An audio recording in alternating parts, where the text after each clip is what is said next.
everyone, welcome back to Prime Wealth. We're so glad you're joining us today. Absolutely.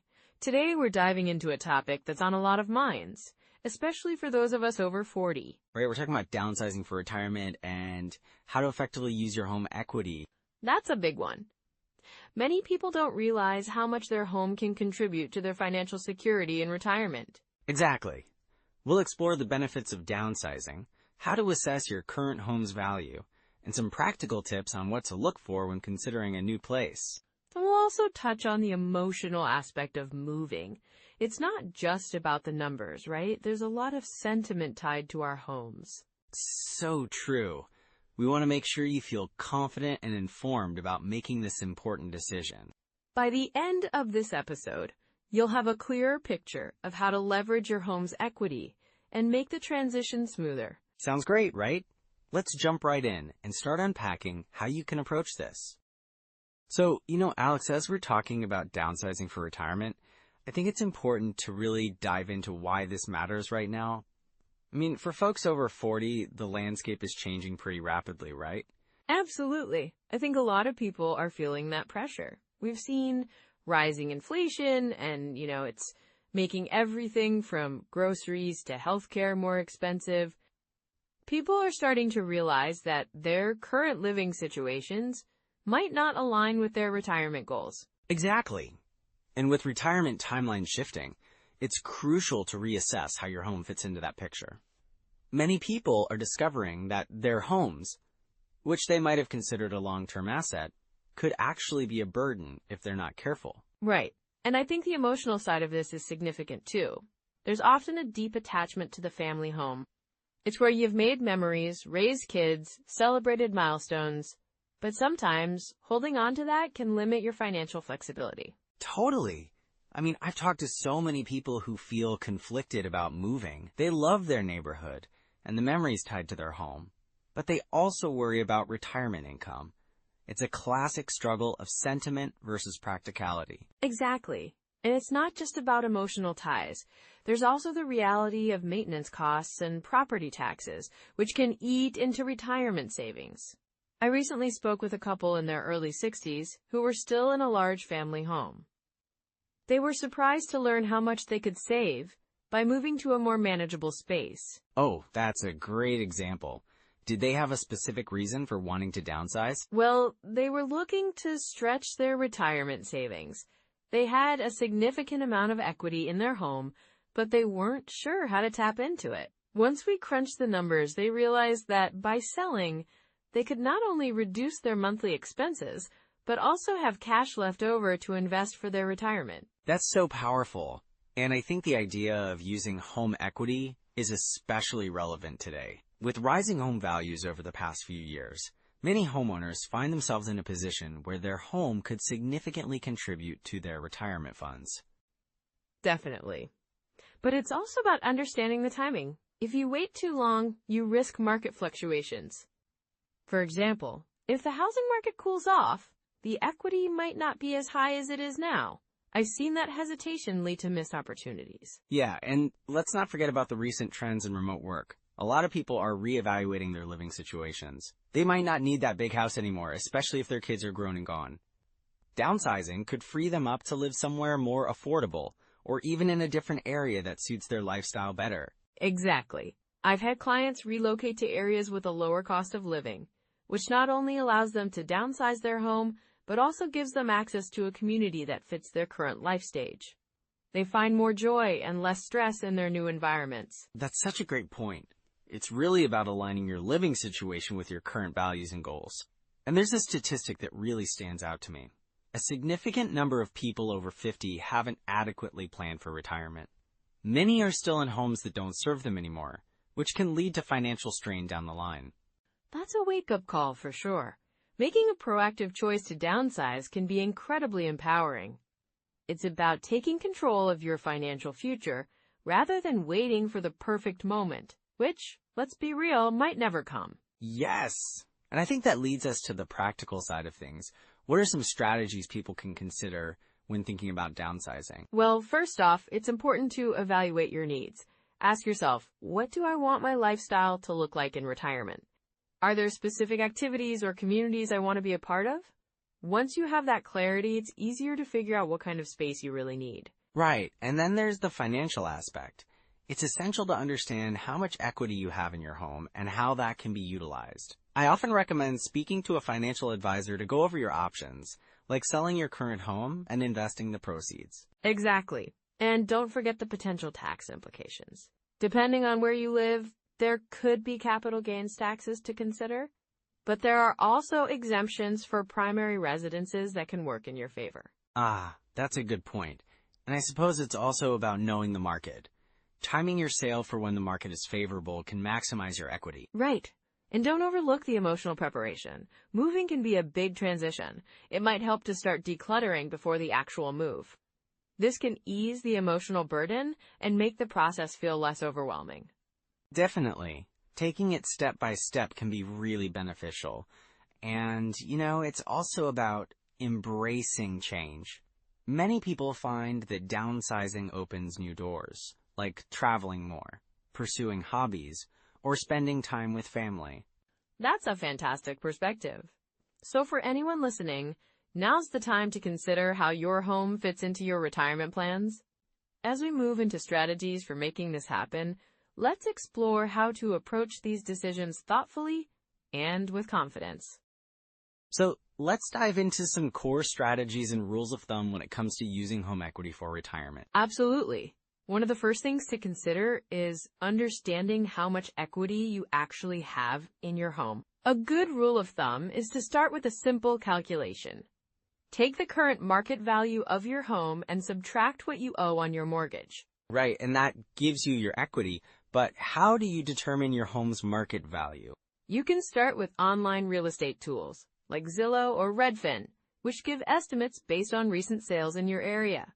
But I always recommend getting a professional appraisal, especially if you're considering selling or tapping into that equity. That makes sense. And once you know your equity, what's the next step?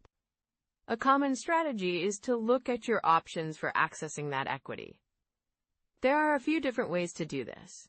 Selling your home, taking out a home equity loan, or a home equity line of credit, often referred to as a HELOC. Let's break those down a bit. Selling your home seems pretty straightforward. Exactly. By selling, you can cash in on that equity right away.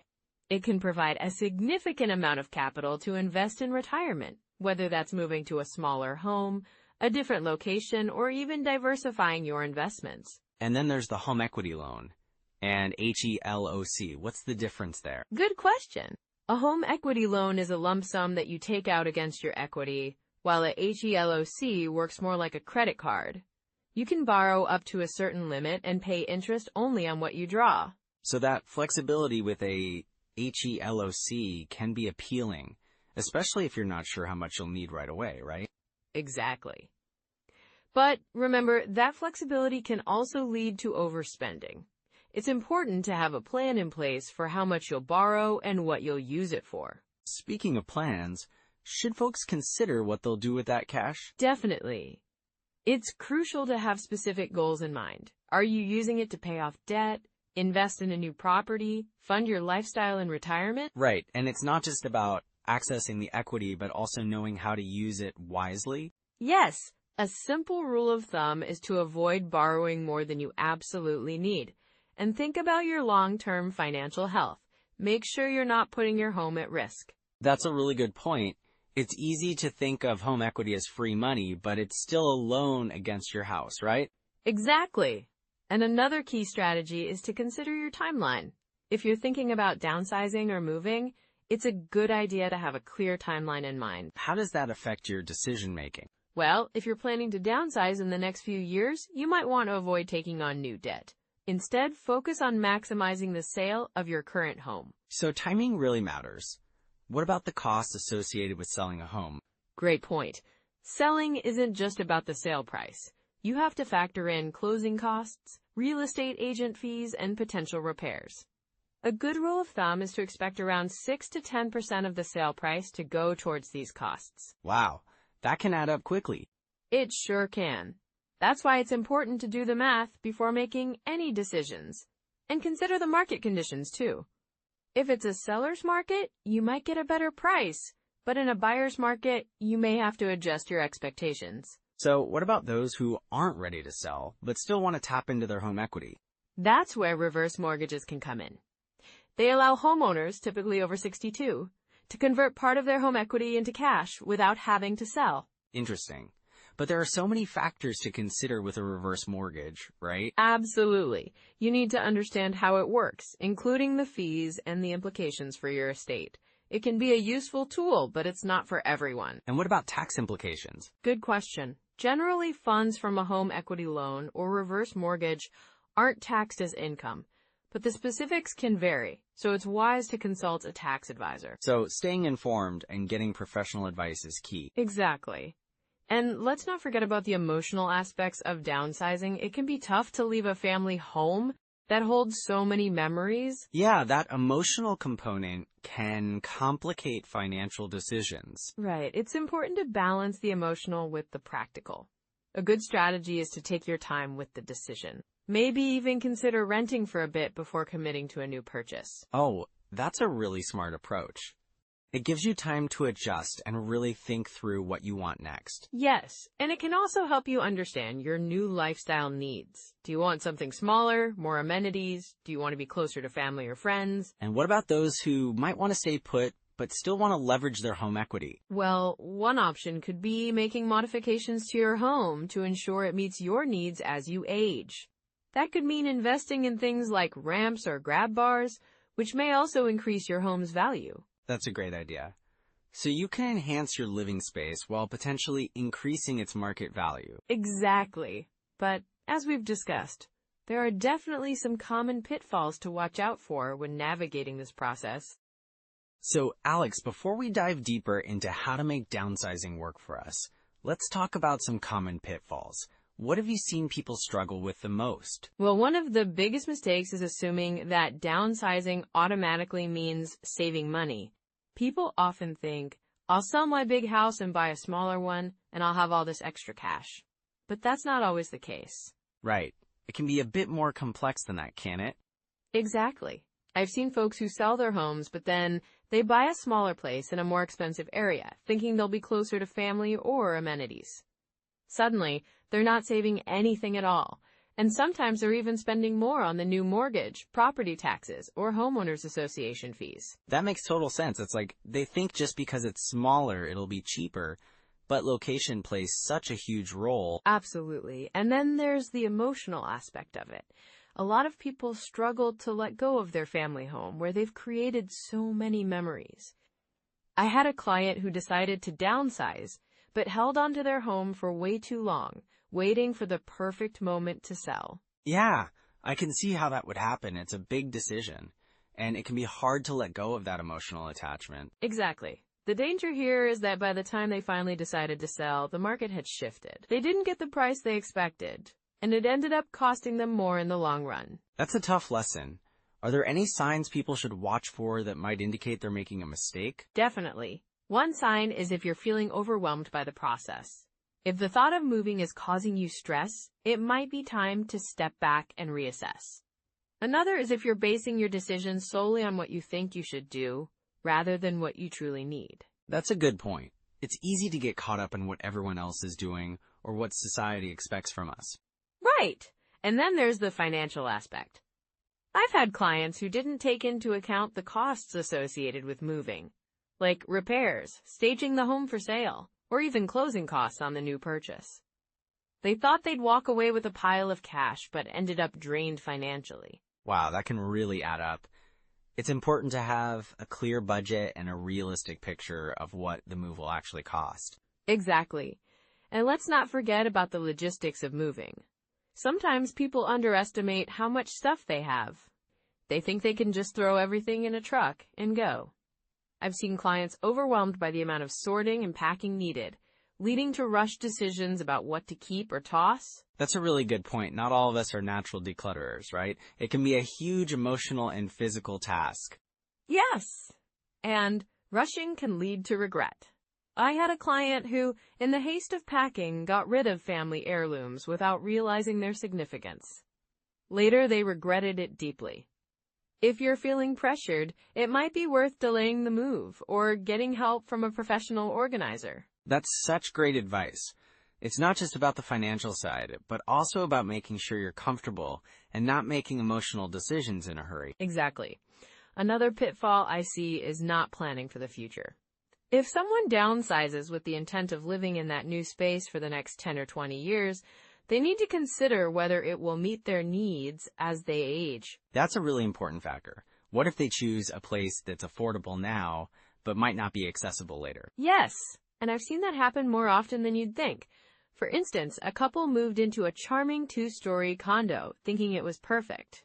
But a few years later, health issues made navigating stairs difficult. They had to move again, which was not only costly, but also emotionally draining. That sounds like a stressful situation. So it's critical to think long-term, right? Exactly. And they should also think about community resources, like healthcare facilities or social activities. If they downsize into a place that feels isolated, it can lead to loneliness, which is another layer of stress. So it sounds like a lot of foresight and planning is needed. What about the timing of the sale? Great point.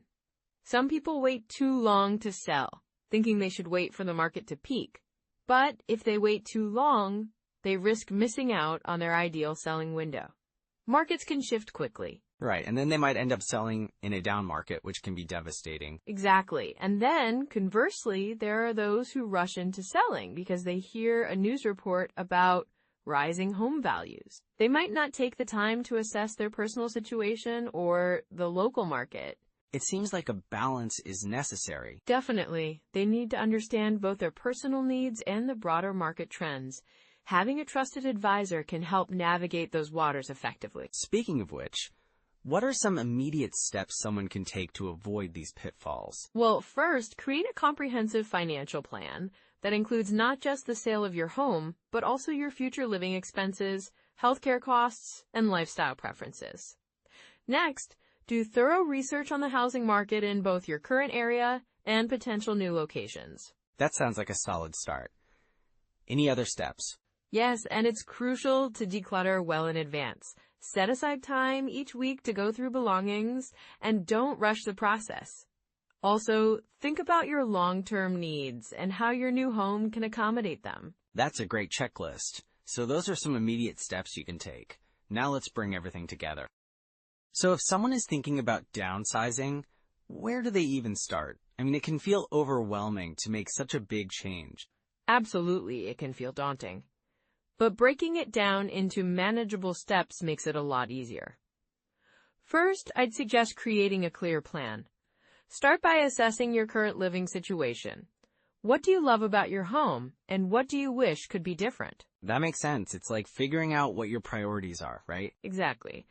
Think about your lifestyle. Do you want something smaller, more manageable, or perhaps a place in a different location that's closer to family or amenities? And once you have that clarity, what's next? Next, I'd recommend doing a financial checkup. Look at your home equity. Understanding how much you can potentially gain from selling your home is crucial. There are online calculators that can help with this, or you could consult with a real estate agent to get a sense of the current market value. Right. And I guess that helps in setting a budget for your next place. Exactly. Once you have a budget in mind, you can start exploring your options. This might mean visiting smaller homes, condos, or even retirement communities. It's important to see what's out there and what feels right to you. What about decluttering? That's a big part of moving, isn't it? Yes. Decluttering is a huge step. I'd suggest starting small, maybe tackle one room at a time. You can create 3 piles: keep, donate, and sell.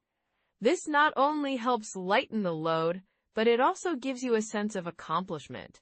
And those online marketplaces can really help with selling things you don't need anymore, right? Definitely.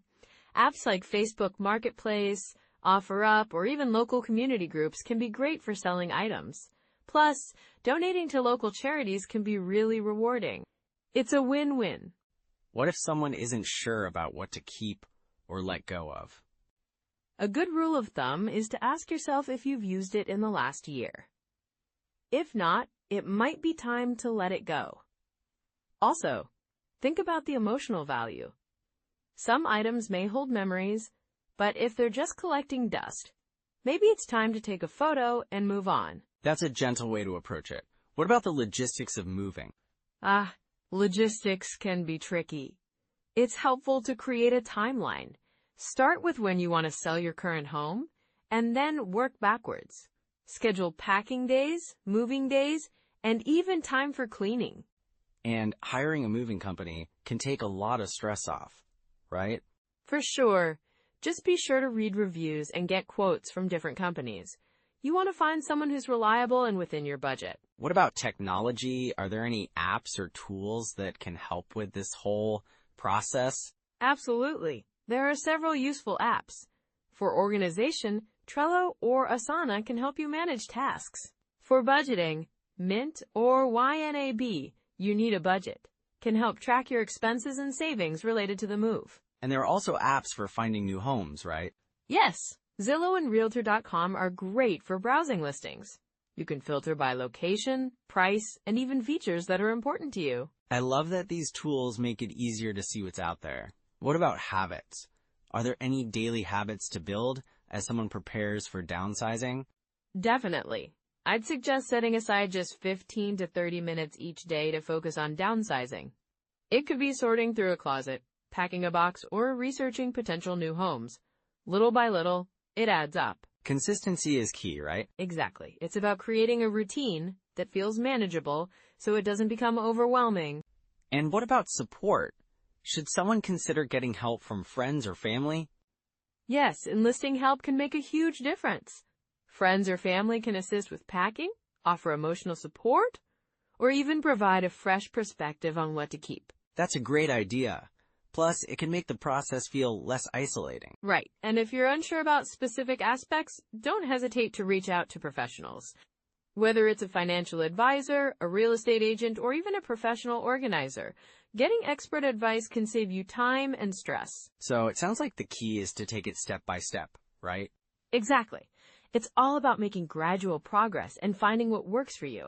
And remember, this is an exciting transition. It's an opportunity to create a new chapter in life. I love that perspective. It really helps to frame it positively. Absolutely. So those are some immediate steps you can take. Now let's bring everything together. So as we wrap up our discussion today, let's highlight some important takeaways from our talk on downsizing for retirement and using home equity. Absolutely. First, it's crucial to understand that downsizing can significantly boost your financial flexibility in retirement. Right. And by tapping into your home equity, you can unlock funds that might help you cover expenses or even invest in those passions you've always wanted to pursue. Exactly. And remember, it's not just about the money. Downsizing can also lead to a more manageable lifestyle, which can enhance your overall well-being. Yes, and don't forget the importance of considering your long-term needs. Finding the right fit for your lifestyle now can make a big difference in your retirement experience. Well said. And lastly, starting the downsizing process early gives you more options and time to make informed decisions. So keep these points in mind as you think about your retirement plans. It's all about creating a space that works for you and supports your financial goals. And remember, it's never too late to take charge of your financial future. With the right steps, you can build that long-term security and freedom you're aiming for. Absolutely. If you found this episode helpful, don't forget to like and subscribe to Prime Wealth. We'd love to hear your thoughts, so drop a comment below. And share this episode with someone you know who's over 40 and might benefit from it. Next time, we'll be diving into part-time work in retirement and the tax implications that come with it. You won't want to miss it. Until then, keep planning and stay positive. Yes, here's to building your future, one step at a time.